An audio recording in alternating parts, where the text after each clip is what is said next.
கையில் தீபம் இருந்தும் நான் கண்ணில்லாமல் வாழ்ந்தேன். கண்ணை தந்தும் உன்னை நான் அன்னை போல காப்பேன்.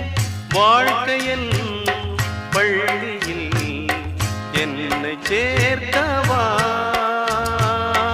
வாழ்க்கையின் பள்ளியில் என்னை சேர்த்தவா.